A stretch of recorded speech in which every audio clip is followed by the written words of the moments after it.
will be the greatest jobs president that God ever created. I tell you that. I'll bring back our jobs from China, from Mexico, from Japan, from so many places.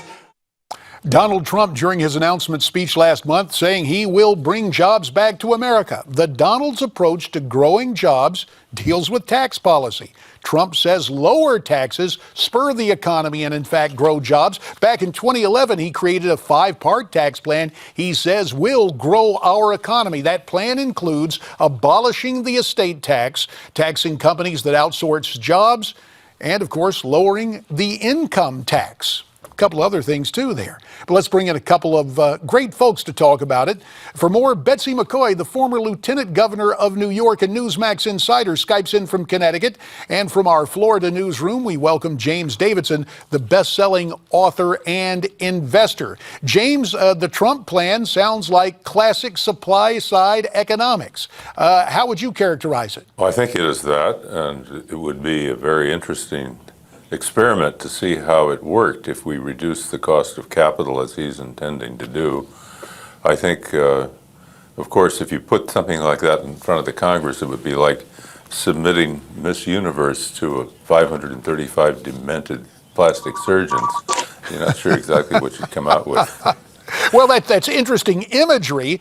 Betsy, another comparison might be with what Hillary says she will do as president. Compare and contrast, if you would, please. Well, in fact, that's exactly what I thought of the moment I looked at Trump's plan, because Hillary's plan would kill jobs and send this economy back into a recession very quickly, whereas Trump's plan, as JD pointed out, lowers the cost of capital. One of the key parts of his plan is eliminating the death tax.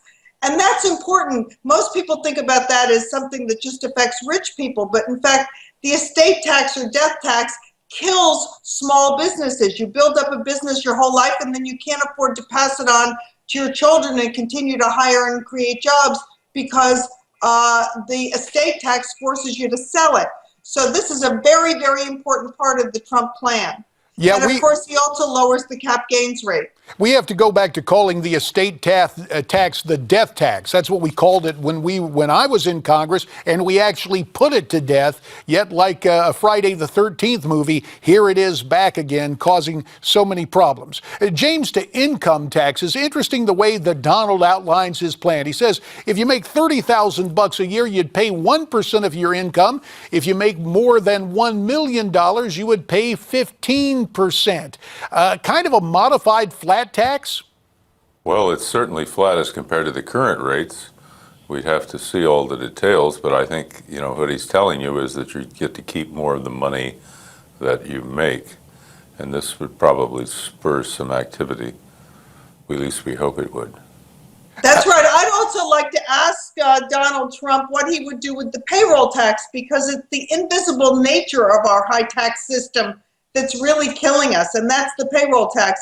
It's taken out bit by bit every week, and people don't feel the full impact of the income tax the way they would if they had to pay it all at once. Yeah, that's something that started back in World War II. The other take that I had on taxes, just from as a recovering member of Congress, a political point of view would be to change the date for turning your taxes in from April 15th to October 15th, right before the election. So it'd be a burr in your saddle, and you'd obviously want lower taxes. That's something we used to talk about. Tom DeLay was a leading proponent of that. But back to Donald Trump. We talked about lowering capital gains taxes, but what about corporate tax policy? Lowering those taxes on corporations, accepting if they abscond out abroad to hire folks. A good idea? Trump calls for the elimination of the corporate income tax in his plan.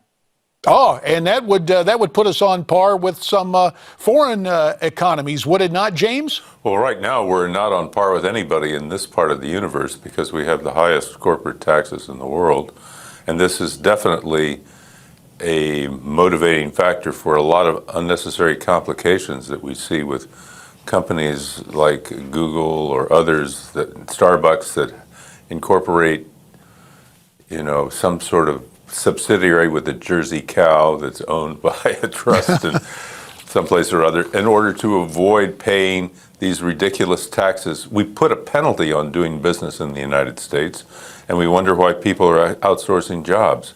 I think if you just the real eliminated... contrast here is between Donald Trump's plan and Hillary's plan, because this isn't a referendum on one person. This is a choice. And Hillary Clinton's plan micromanages the economy. Right now, we have a tax code that's thousands of pages. You need several dump trucks to hold Hillary Clinton's tax code. She's going to make it much bigger, much more complicated, much more burdensome. And on that note, we will have to leave it. James Davidson in our South Florida newsroom, Betsy McCaughey Skyping in from Connecticut. To you both, our thanks. And one note about Betsy. If you want to read what she has to say, you can check out her blog at newsmax.com/insiders. That's where you can get that inside info from Betsy McCaughey. Well, speaking of Donald Trump, he is atop the Republican polls. The media and his critics like to say that the Donald does not have a plan, but in fact, as we just illustrated, he does. And he has written a book that he says will restore America's greatness. Mr. Trump's bestseller is called Time to Get Tough. It outlines his plan to roll back Obama's policy, secure the border, deal with China, terrorism, and much more. Now, Newsmax has an offer, so you can get that book for free.